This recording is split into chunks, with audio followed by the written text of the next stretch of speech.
রান্নার সঙ্গে সুমিতে আপনাদের স্বাগত। আজকের রেসিপি ব্রেড রসমালাই। এটি আপনারা খুব সহজে তৈরি করতে পারবেন, আর এত ভালো একটা ডেজার্ট না বানালে এর স্বাদ বুঝতে পারবেন না। তাহলে চলুন রেসিপিটি শুরু করা যাক। তবে বন্ধুরা, রেসিপিটি শুরু করার আগে প্লিজ সাবস্ক্রাইব বাটন আর বেল আইকনে প্রেস অবশ্যই করবেন। ব্রেড রসমালাইয়ের জন্য আমি গ্যাস অন করে 500 ml দুধ একটি প্যানে বসিয়ে দিয়েছি। তবে বন্ধুরা মনে রাখবেন, দুধটা অবশ্যই ফুল ফ্যাট মিল্ক হতে হবে। দুধটা যখন ফুটতে শুরু করবে তখন দুধের উপরে যে সরগুলোর আস্তরণ জমে যাবে, সেই সরের আস্তরণগুলোকে আমি আস্তে আস্তে কিনারার দিকে সরিয়ে দেবো। দুধটাকে আমি ততক্ষণ ফোটাবো যতক্ষণ না এর আয়তন আগের আয়তনের অর্ধেক হচ্ছে। বন্ধুরা খেয়াল রাখবেন, এভাবে মাঝে মাঝে নেড়ে দিতে হবে, না হলে তলে লেগে যেতে পারে। এখন আমি 1 চামচ কাস্টার্ড পাউডার আমি আধা কাপ দুধের মধ্যে একটি মিশিয়ে সলিউশন তৈরি করে নেব। এবার দুধটিকে ভালো করে একবার নাড়াচাড়া করে আমি এর মধ্যে যে কাস্টার্ড পাউডারের সলিউশনটি তৈরি করেছি সেই সলিউশনটি এর মধ্যে দিয়ে দেব।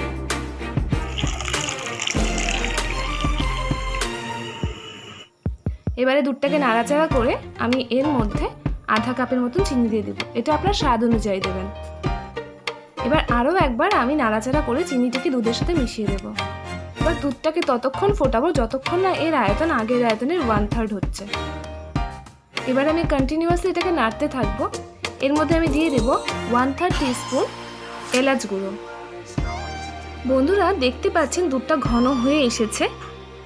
এবারে গ্যাসটা আমি বন্ধ করে দেব এবং রুম টেম্পারেচারে এটাকে আমি ঠান্ডা হতে রেখে দেব। যতক্ষণ দুধটা ঠান্ডা হচ্ছে আমি ব্রেডগুলোকে রেডি করে নেব। ব্রেডগুলোকে গোল শেপ দেওয়ার জন্য আমি এটা স্টেনলেস স্টিলের গ্লাস ইউজ করেছি। ব্রেড রসমালাইয়ের জন্য আমি এখানে 8 পিস ব্রেড নিয়েছি এবং সবগুলোকে এইভাবে আমি গোল করে কেটে নেব।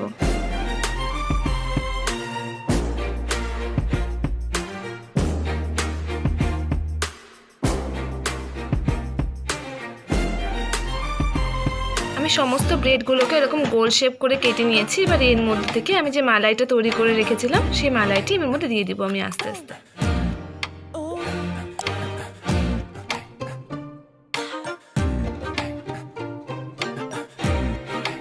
এবারে এটাতে আমি গার্নিশিংয়ের জন্য কিছু ড্রাই ফ্রুটস ইউজ করেছি। ড্রাই ফ্রুটস হিসাবে আমি এখানে কিশমিশ, চেরি, কিছু কাঠবাদাম আর নারকেলের কুচি ইউজ করেছি। আপনাদের কাছে যে ড্রাই ফ্রুটস অ্যাভেলেবেল থাকবে আপনারা সেটা দিয়ে এটাকে গার্নিশ করতে পারেন। তাহলে বন্ধুরা, আমাদের আজকের ব্রেড রসমালাই আপনাদের কেমন লাগলো তা আমাদের কমেন্ট বক্সে অবশ্যই জানাবেন। আর অবশ্যই লাইক এবং শেয়ার করবেন বন্ধুদের সাথে।